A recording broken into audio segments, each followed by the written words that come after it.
Hello everyone, this is Mukundan Raghavan, and in this video, we are going to understand the RAG in a very simple way. Let's start with simple understanding what is RAG. RAG is Retrieval Augmented Generation. Before getting into what is RAG and how to use the RAG, let's understand, first of all, why do we need RAG? Already we have the LLM or the large language model, which has been trained on huge amount of data and which is capable of almost answering all our questions and issues. But still, why do we go for a RAG? First one is reduces the hallucinations. Even though we have given training for large amount of data, still up-to-date information may not be available to the LLMs. So that's the reason LLM will not tell no. Most of the time it will hallucinate. It will try to create some inaccurate or made up process. To avoid these hallucinations, we need to have the RAG. But how are we overcoming this hallucination using the RAG? That we will see in some minutes. Next one, as I mentioned, it will have the access to up-to-date information. That means that you can have a real-time data to interact with the LLM by using the RAG. And also it gives the more context. Why? Because most of the time your input may not be in one or two lines. It might be some kind of a huge information which is coming from the different systems. Providing everything into the prompt may not be the efficient process. However, these are also context for the given prompt. So in those scenarios, we will use the RAG. And also, this RAG is scalable and efficient, which is obvious case for every kind of a technology. And the last but not least, it is a customizable knowledge base.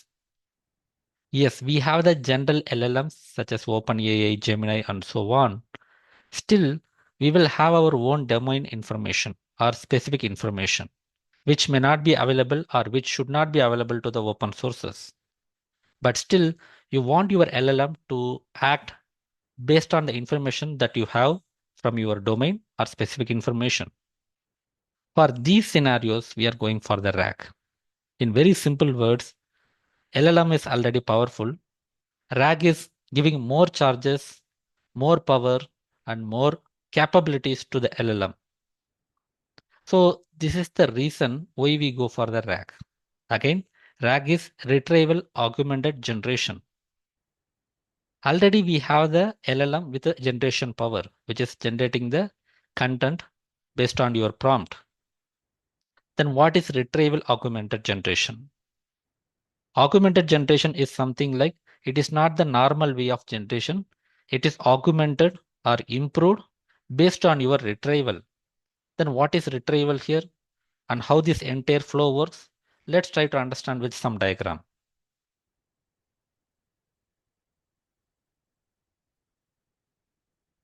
We will start from the basic input, which is the user query. This user query will be acting as a input query. And this is going to the retrieval. In retrieval augmented generation, the first step is retrieval. In retrieval step, you will have the retrieval module. As soon as you give the input query, it will go to the external knowledge base, which is customizable based on our domain or specific information. Again, if you go technically, this external knowledge base will be the vector database. The information will not be saved as text.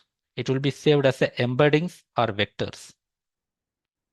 So in order to search something inside your vector database, whatever the input query you have given, even that will be converted into the vector so that you can have the lookup or similarity search.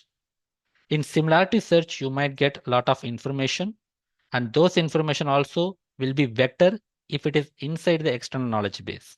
However, when it returns, these vectors will be converted into the normal text, readable format.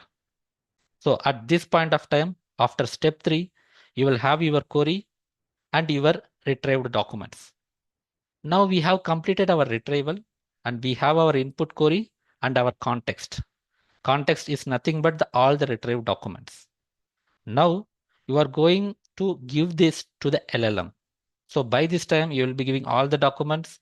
your context, and also the initial input query, which means that your initial query, your context, your documents, everything is ready. Now, once you go to the LLM, now apart from the knowledge already LLM has, you are giving extra information, which is context and retrieve documents. Based on that, considering your input question, it will generate the output. But it is not the generic output. It is something processed over your retrieved documents and your context. Then finally, the output will be generated, and this will be the final answer, and it will be given to the user. If you see normal usage of LLM, it will be only in generation step. Instead of directly giving the input to the retrieval module, you will be giving the input directly to the generation step, which is through your prompt.